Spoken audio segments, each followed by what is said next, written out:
ஆயான்னு எனக்கு ஃபாஸ்ட்டாக வந்து தக்காளி சாதம் பண்ணிடலான்னு பிளான் பண்ணியிருந்தேன். இதில் வந்துட்டு நான் கடலை எண்ணெயும் நெய்யும் ஈக்குவல் போர்ஷனாக ஊற்றி வச்சுருக்கேன். ஜீரகம் போட்டிருக்கேன். எப்போயுமே சோம்பு தான் எல்லாரும் போடுவாங்க, எனக்கு சோம்பு பிடிக்காதான் ஜீரகம் போட்டிருக்கேன். அப்புறம் ஒரு குட்டி இலை, பட்டை, கிராம்பு, அப்புறம் அந்த பூ மாதிரி இருக்காச்சு, அவ்வளோதான். இதை போட்டு கொஞ்சம் நல்லா வதங்கினதுக்கப்புறம் வெங்காயம் கொட்டிடலாம். பச்சை மிளகா இருக்குது, வேணால் பச்சை மிளகா போட்டுடலாம். கொஞ்சம் கருவேப்பிலை. நான் ஒருத்தர் 2 பேர் செய்கிற குவான்டிட்டி தான் பண்ணுறேன். அதனால் நான் ஒரு வெங்காயத்தை நேராக வதக்கு, அப்புறம் அது நடுவில் ஒரு வதக்கிட்டேன். இதை வந்துட்டு இது வதங்கட்டும். அப்புறம் இஞ்சி பூண்டு விழுந்து போட்டு தக்காளி போட்டுடலாம்.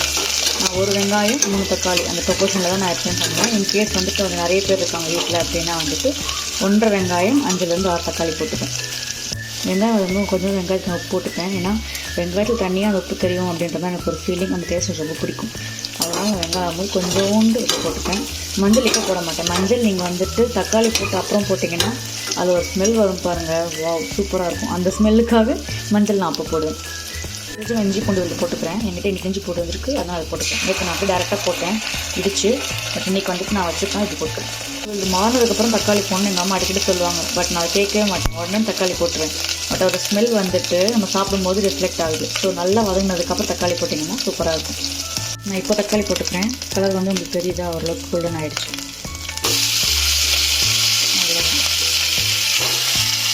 இப்போ கொஞ்சம் நல்லா சாட்டே ஆகட்டும். அதுக்கப்புறம் மஞ்சத்தூள், மிளகாத்தூள், மஞ்சத்தூள் போட்டுக்கிறேன்.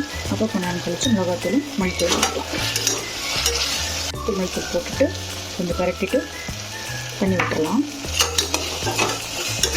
நான் இந்த மிளகாத்தூள் வாசம் போனதுக்கப்புறம் நான் ஆஃப் பண்ணிடுவேன். நான் எப்போ வந்து சாப்பிட போகிறேனோ அப்போ தான் வந்து ரைஸை போட்டு குக் பண்ணிப்பேன். நம்ம மோஸ்ட்லி வந்துட்டு மார்னிங் ஆஃபீஸ் போகிறோம் அப்படின்றதுனால அப்போ வந்து பண்ணிகிட்டு இருக்க முடியாது இல்லையா. அதனால் வந்துட்டு நான் மார்னிங் பண்ணி வச்சுட்டு போயிட்டு அப்புறம் லஞ்ச் பிரேக் நான் வருவேன், வீட்டுக்கு தான் சாப்பிடுவேன். அந்த டைமில் வந்துட்டு நான் வந்து ரைஸ் போட்டு குக் பண்ணி சாப்பிட போவேன். இப்போ அப்படி தான் நான் ஆஃப் பண்ணிவிடுவேன். உங்களுக்காக நான் வந்து கண்டிப்பாக காமிக்கிறேன். இது நல்லா வதங்கிடுச்சு இல்லையா. நான் இந்த சைடில் வந்து அரிசி முதல்ல போடுறேன். நிறைய பேர் வந்து தண்ணி கொதி விட்டு அதுக்கப்புறம் அரிசி போடுவாங்க. பட் எங்கள் அம்மா சொல்லுவாங்க நம்ம வந்து அரிசி முதல்ல போட்டால் அரிசி வந்து உடையாது, நல்லாயிருக்கும் அப்படின்ட்டு. ஸோ அதை நான் ஃபாலோ பண்ணி நல்லா தான் இருந்துச்சு. ஸோ நான் அரிசி முதல்ல விட்டுட்டு அதுக்கப்புறம் தண்ணி விடுறேன். அரிசி போட்டுடலாம்.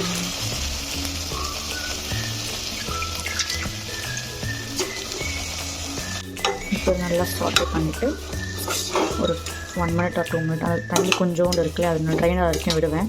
அது ட்ரைன் ஆகிடுச்சு. அதுக்கப்புறம் நான் வந்துட்டு தண்ணி ஆட் பண்ணிடுவேன். நான் வந்து 1 கிளாஸ் எடுத்துருக்கேன். அதாவது 1 கிளாஸுக்கு 2 கிளாஸ் தண்ணி விடுவாங்க. நான் 1 கிளாஸுக்கு 2.5லேருந்து 2.25 விடுவேன். இன்றைக்கி நான் ஊற வைக்கவே இல்லை அரிசி. இனிமேல் 2.25 ஊற்றிக்கணும்னு நினைக்கிறேன். எனக்கு ரொம்ப விதையாக சாப்பிட்டா பிடிக்காது. கொஞ்சம் நல்லா வெந்திருந்தால் நல்லாயிருக்குன்றக்காக நான் கொஞ்சம் எக்ஸ்ட்ரா தண்ணி ஊற்றிப்போம் எப்போயுமே. இப்போ நான் தண்ணி ஊற்றிக்கிறேன்.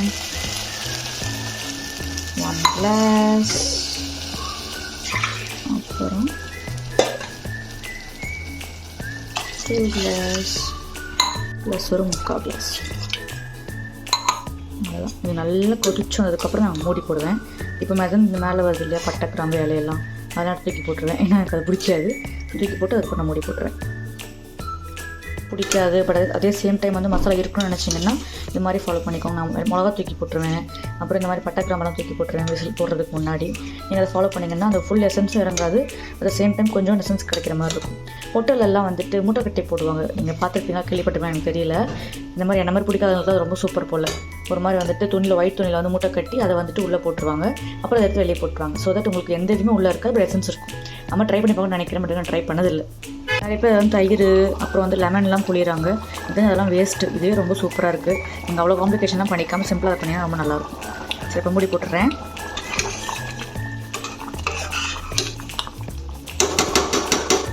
மூடி போட்டுடலாம். நான் ஃபுல்லாக வச்சு 6 விசில் விட்டுருவேன். ஆனால் வந்துட்டு எங்கள் அம்மா விசிலும் போட மாட்டாங்க. அதனால் வந்துட்டு விசில் கணக்கும் அவங்களுக்கு கிடையாது. அவங்க வந்துட்டு ரொம்ப டிஃப்ரெண்ட்டாக சமைப்பாங்க, நமக்கு செட் ஆகாது. அவங்க வந்து விசிலே போடாமல் ஒரு 20 மினிட்ஸ் அப்படியே விட்டுருவாங்க. இது மாதிரி மூடி நம்ம போடுவாங்கன்னு நினைக்கிறேன். அந்த மாதிரிலாம் பண்ணது கிடையாது. நான் அதை பண்ண விருப்பமும் படல. ஓகே, இது வெந்ததுக்கப்புறம் நான் காமிக்கிறேன். 6 விசில் எடுத்துட்டேன். ஓப்பன் பண்ணி பார்க்கலாம். நாட் பேட், நல்லா இருக்குல்ல. ஆக்சுவலி அது கலர மாட்டேன். எனக்கு அப்படியே மேலே அதை ஃபுல்லாக எடுத்து வலிச்சு வச்சு சாப்பிட ரொம்ப பிடிக்கும். ஸோ அதை நான் இப்படியே பார்த்து இப்படியே முடிச்சுக்கிறேன். நீங்கள் வேணால் கலரிட்டு அப்படியே சாப்பிடுங்க. ட்ரான்ஸ்ஃபரும் பண்ண மாட்டேன். அப்படியே இதிலே வச்சு சாப்பிட்டுட்டு இதை அப்படியே வாஷ் பண்ண போட்டுருவேன். நீங்கள் மறக்காம சப்ஸ்கிரைப் பண்ணிக்கோங்க. பாய்.